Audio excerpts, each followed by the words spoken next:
The causes of obesity are generally agreed upon by most scientists. And what are these causes? The causes of obesity or gaining body fat is the most common cause, which is familiar to most people. Involves an imbalance between energy intake and expenditure, resulting in energy surplus. In other words, the consumption of high-calorie diets where you eat more food than you burn through physical activity. That is the number one cause of obesity. It's a little more complicated than that, but to say that calories don't count is not an accurate statement. They do count, but it's more than just calories. That's not the topic of this video. I'm not going to get into that. But another possible contributor to gaining body fat or obesity is genetic predisposition. 40 to 70% of the tendency to gain body fat is genetic. It has to do, for example, with the size of fat cells. Let's say that your mother, when she was pregnant, tended to gain too much weight. Women are usually gain a certain amount of body fat when they're pregnant, which is normal. It supports the pregnancy. It supports hormone production.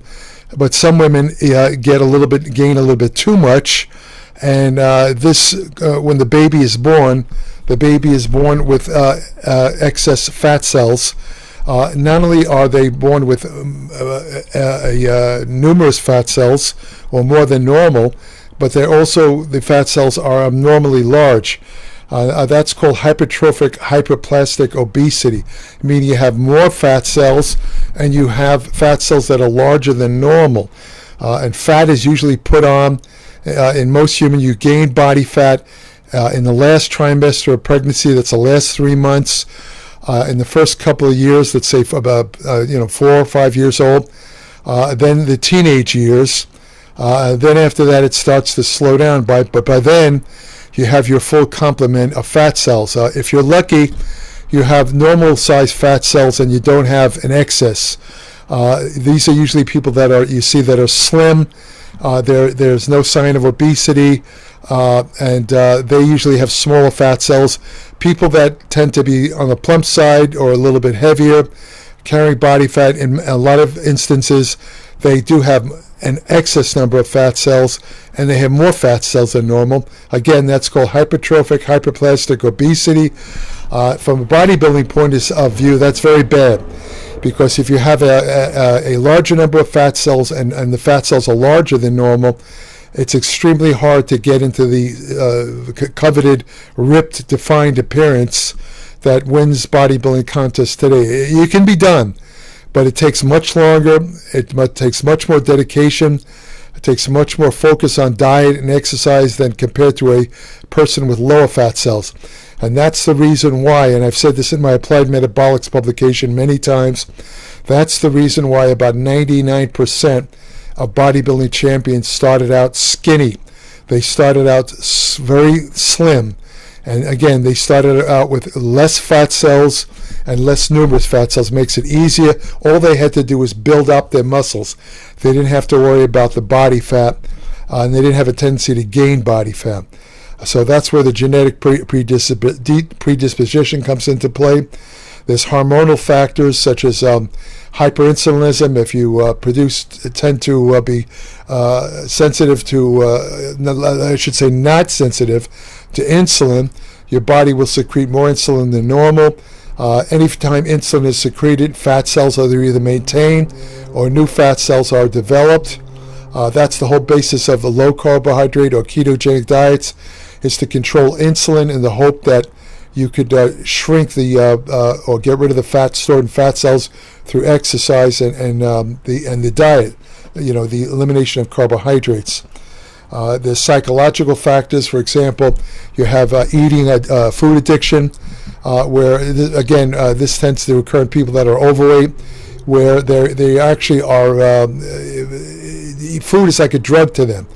In other words, when they eat food, particularly bad foods like refined carbohydrates, bad fats, like too much saturated fat or trans fat, it causes changes in the brain where they release more of the neurotransmitter dopamine. Dopamine is the feel-good neurotransmitter. It It gives you drive. It gives you focus. It just makes you feel good. Makes you have a lot of energy. And so when these people with a food addiction, when they eat their favorite foods, they get a surge of dopamine, which keeps them eating even more. It's like a drug addict. They keep taking the heroin or the cocaine because they get the same surge of dopamine, and it keeps them wanting more and more because they like the feeling.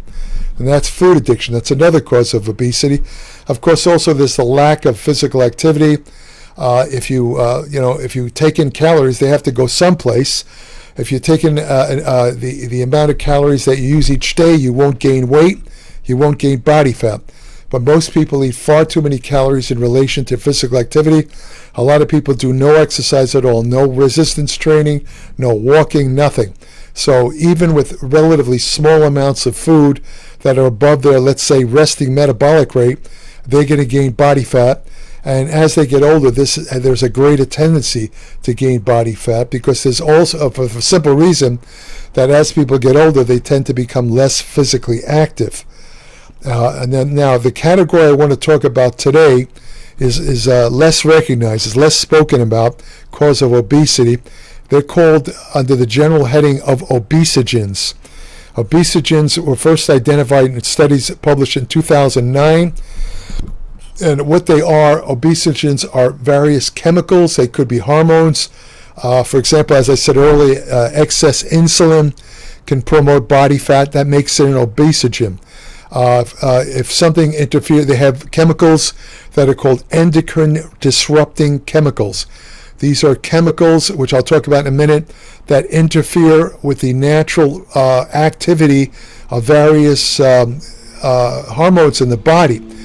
Some of these endocrine disruptors interfere with thyroid hormones, so they'll block the activity of thyroid hormones. Thyroid hormones control your resting metabolism, and if your thyroid's not working properly, you will burn less calories, making it very easy to gain body fat. There's natural thyroid blockers in foods such as goitrogens that are found in soy and cruciferous vegetables. In a way, they are kind of obesogens too, or rather they're endocrine disruptors because in large amounts they could interfere with thyroid hormones. Now, the obesogens are just very common chemicals. They're found in everyday household items. They're found in food containers, like certain types of plastics. You might have heard, I did an article in my Applied Metabolics about microplastics, which is a big topic now. These are tiny, tiny microscopic bits of plastic that get in the body. Nobody really knows what they actually do, but there's concerns about adverse effects on health. Then they could also act, there's a theory that they can act as endocrine disruptors and obesogens. In other words, these microplastics can promote fat gains by interfering with certain pathways having to do with the metabolism of fat. There's these plastics that exist in toys. There's certain chemicals that are found in cookware, personal care products, cleaning agents, and even medicinal supplies and even drugs. They can contaminate food, water, or air. They're all over the place. They're ubiquitous. And when these chemicals enter the body, they can alter the energy balance in favor of weight gain. Now let's talk about some of the, how do they function? Again, the obesogens are considered endocrine disrupting chemicals. Of all the chemicals registered in commerce, about 1,000 types, about 1,000 of them can be considered endocrine disruptors. So about 1,000 common chemicals are considered endocrine disruptors. Obesogens, how do they promote obesity? They can promote obesity by increasing the number of fat cells. That's very bad because the higher the number of your fat cells, in other words, the more fat cells you have, the greater chance to gain body fat. And also, when you go on a diet, if you have those excess fat cells, it's easy to kind of have them fill up again, and that's what happens to people who go on diets.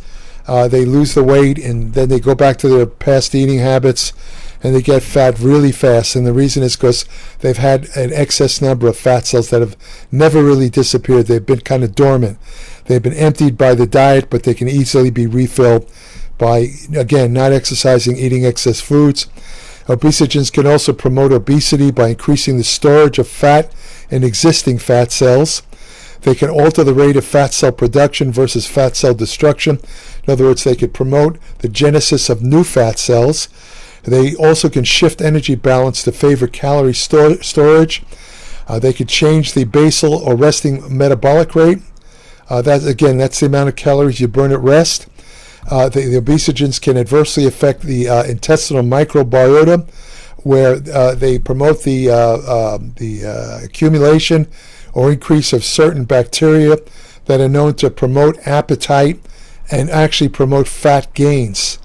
And they also can interfere with gastrointestinal hormones like GLP-1, which is that's the stuff that's found in Ozempic, and it helps you control your appetite. So another way the obesogens can promote body fat gains is through interfering with gut hormones that regulate appetite. Research has found evidence of endocrine disruptors or obesogens in the placenta, amniotic fluid, and umbilical cord of pregnant women. So this suggests that the human exposure to obesogens starts as early as pregnancy. In other words, you start to get exposed to obesogens even before you actually are born. Now, exposure to the obesogens in the early stages of development can influence obesity later in life, again, because of the accumulation of excess number of fat cells and extra large fat cells, or hyperplastic hypertrophic obesity. Now, what are the actual specific common types of obesogens? The ones that you're most likely to encounter include bisphenol A. Bisphenol A, or BPA, is a synthetic compound. It's used to make polycarbonate plastic and epoxy resins that line food and beverage cans. In other words, it's in plastics. It's found in numerous food and beverage containers. It's got a similar structure to estradiol or estrogen. And since estrogen is a type of, and since estradiol is a estrogen, it's a main estrogen, BPA easily binds to estrogen-related receptors in the body. It acts like estrogen, so it can actually lower your testosterone level. And excess estrogen favors fat accretion or gain. According to test tube and animal studies, the BPA can induce insulin resistance, inflammation, oxidative stress, and promote the formation of new fat cells. Humans are largely exposed to BPA when eating food stored or reheated in BPA-lined containers. Because the compound is not fully attached to the plastic, it can leach into your food as a result of changes in temperature and acidity level.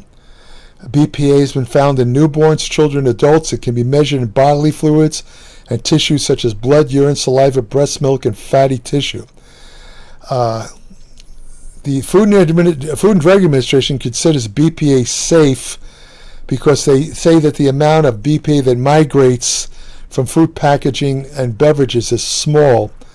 But the BPA, again, almost everybody is carrying around some of this BPA in their body, and studies have shown its link with the increased prevalence of obesity, type 2 diabetes, and high blood pressure. Another common obesogen is called phthalates. It's spelled Phthalates. The P is silent. Phthalates. Phthalates, again, are a group of synthetic chemicals used to make plastics more durable and flexible. They exist in toys, medical devices, food packaging, detergents, soap, shampoo, nail polish, lotions, and perfumes. The most common phthalate is called DEHP. And this particular phthalate binds to androgen receptors. Those are the receptors that testosterone, anabolic steroid, any type of androgen binds to androgen receptors. Now, when these phthalates bind to androgen receptors, it impairs testosterone synthesis, and it leads to anti-androgen effects that contribute to the development of obesity, because testosterone is anti-fat.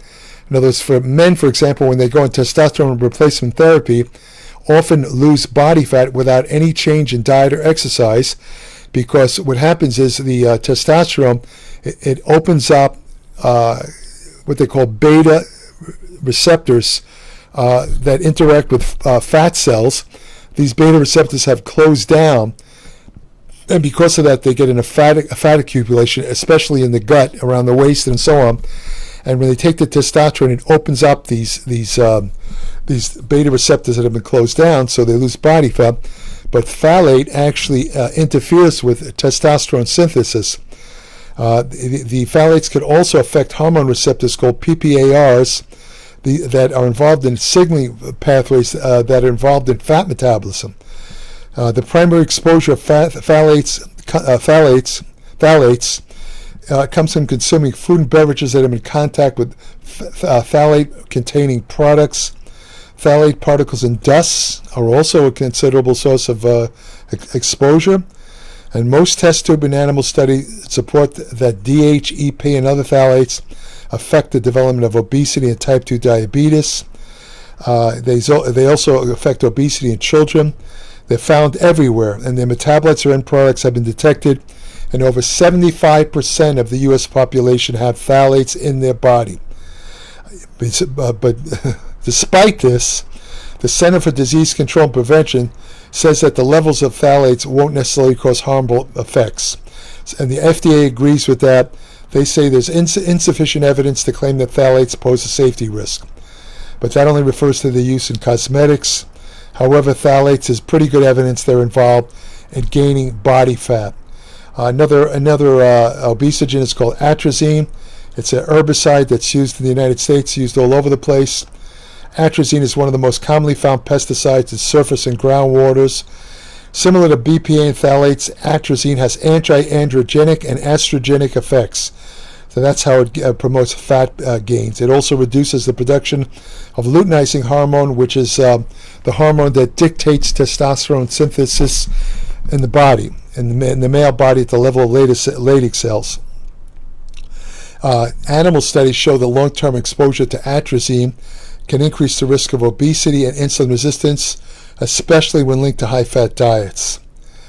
Atrazine has it seems to also affect chronic diseases such as diabetes, cancer, and birth disability, as well as increased risk of gestational diabetes, which is diabetes that happens in pregnant women. So they have another endocrine disrupting obesogen is organotins. They're a class of industrial compounds used as polyvinyl chloride stabilizers, anti-fouling paints, and pesticides. One of them is called tributylin, and that's the ingredient in antifungal paint applied to boats and ships to prevent the growth of marine organisms on the hull. As a result, it's released into the water and deposited in sediments, contaminating many lakes and coastal waters. Scientists have discovered that marine waters contaminated with TBT have caused weird sex changes in marine life, meaning that for example, female snails develop male organs. I mean, this is like talk about transsexual stuff. I mean, this is the real one. So test tube studies have shown that tributylin, or TBT, promotes the formation of fat cells, while animal studies have demonstrated that its exposure results in increased fat accumulation and reduced muscle mass. So that's another one. There's another common obesogen is called, this is a tough one to pronounce, perfluorooctanoic acid, PFOA. That's a surfactant. It's used in waterproof clothing, non-stick cookware. You know those pans that have the non-stick? They are loaded with PFOA. That's why they tell you now to use iron cookware, not the non-stick cookware. It's used also in stain repellents and microwave food items. The main source is contaminated water sources. Once ingested, it stays in your body practically forever. Similar to phthalates, PFOA activates PPAR receptors in the body, which are involved in fat metabolism, tends to promote body fat. Studies in mice suggest that those exposed to PFOAs before birth had higher chances of developing obesity, as well as increased insulin, leptin, and body weight. So there it is. Now, how do you avoid these obesogens? Again, this is an ongoing field of knowledge. The full effects aren't fully known. However, there is pretty good evidence that they do seem to promote body fat. Not as much as overeating and lack of physical activity. It's not on that level, but they could contribute to gaining body fat. So you want to avoid obesogens as much as possible. Here's a couple of ways to do that. Stick with organic foods, such as organic fruits, vegetables, corn, wheat, because of the pesticides, some of them are obesogens. So, and they're not used in organic foods. Minimize the use of EDC-containing cosmetics and endocrine-disrupting cosmetics and personal care products by choosing organic options. Again, prefer stainless steel, aluminum, or glass containers over plastic ones. I see a lot of people in the gym walking around with plastic water bottles. Now, those plastic water bottles are releasing microplastics, which can have endocrine-disrupting effects. If you want to carry around your water in the gym, do what I do. I recently bought a water bottle that's steel. It's actually a steel water bottle, has no plastics, and a bonus is that when I put cold water in that bottle, it's a 32-ounce bottle, it lasts my entire workout. My workout's not that long, it's only about 50 minutes, but I mean, it's great to have cold water all through the workout, So stick with stainless steel, avoid plastic bottles, avoid heating foods in plastic containers, because when you heat food in plastic containers, again, it releases the microplastics. Also, get enough quality sleep and all that. And I think that's about it, what I can say. Let me see if I could find anything else. But let me see here. Solvents are also obesogens, pharmaceutical agents, antihistamines, antidepressants. These can all also cause fat gains. Triclosan, which is used in personal care products, like used to be used in hand soap. Even certain phytoestrogens, genistein and soy, can be considered an obesogen because it's structurally related to estrogen. So what else? Let me see here. I mentioned phthalates. DDT is a pesticide that's also obesogen. Phytoestrogens. All these things you want to try and avoid at all costs. So I think that's about it for obesogen. It's inevitable. I mean, let's face it. Especially, let's say, with the microplastics, these things are so ubiquitous now. They're even in the air, they're in the clothes. Some of the chemicals I mentioned in this video are very, very hard that you'd have to literally close yourself off and live in a kind of sterile environment to completely avoid these things. So I don't want you to panic and think that that you're going to gain body fat gain is inevitable because of constant exposure to these obesogens. They do have an effect. However, they can be offset. For example, I wrote an article, it's in my Applied Metabolics, about how to use nutrition. Certain nutrients can actually block the adverse health effects of microplastics in the body. So it can be blocked by nutrition, exercise, trying to keep your body fat low through, again, judicious eating, following a good diet. Don't consume more calories than you burn. And of course, exercise regularly, resistance training, aerobics. And if you do all that and follow the guidelines I mentioned in this video, you shouldn't really have a problem with obesogens. You will be exposed to them, but they shouldn't really cause any problem. So that's about it for this video. If you want more information on nutrition, exercise science, anti-aging research, ergogenic aids, hormone therapy, supplement science, which supplements work, which ones don't, hormone therapy, women's health and fitness, all of this is covered in my Applied Metabolics, a monthly publication, 30 to 40 pages, no ads, no ties to any kind of company. So I'm not going to be sneaking ads in trying to sell you products like 90% of YouTube videos and blogs do. It's strictly useful, practical information that can literally be life-changing. It can improve your. I have a lot of information there about training, where I made mistakes in my 63 years of training. By reading Applied Metabolics, you will avoid making the same mistakes I made. It'll make your training much more efficient. It'll help increase your health, help prevent degenerative diseases, keep your brain working, which is very important. All of this is in Applied Metabolics. So subscribe today, www.appliedmetabolics.com. When you subscribe, send me an email, and I'll send you an invitation to join my private Applied Metabolics Facebook page, where each day I post brand new information on nutrition, exercise science, and general health and medicine. I have an email portal on my Applied Metabolics webpage where current subscribers only could send me short questions about anything they read in Applied Metabolics or anything that interests them pertaining to nutrition, exercise, and I will answer them in appreciation of their subscription to Applied Metabolics. So, of course, this only applies to current subscribers only. So I think also please consider subscribing to this YouTube channel. I post a new video every Tuesday. This channel is completely free. Please tell others about it so I can grow this channel. Again, there's nothing fancy about it. It's just me talking, but I'm giving you solid facts. There's no BS. It's completely BS free. I'm not giving you any 10% discounts. I'm not a shill for any company, for any supplement company. So what you see in these videos is the absolute 100% truth. BS free, 100%. So subscribe to my channel today. Tell others about it, please. If you want to have the best friend you'll ever have, go to your local shelter and adopt a dog. They're the best. They're the best. And the dogs will also, by the way, keep you from getting fat. How? When you walk the dog, you're burning calories. And they've come out with studies, by the way, saying that people who have dogs are healthier and live longer. So there's your motivation to get it. And also you're saving a life of probably the most gentle, sweet animals on the earth, dogs. Nothing against cats or cows or camels or anything else, just dogs. Dogs are they're genetically bred to be man's best friend. And they're the only animal I can think of that falls into that category.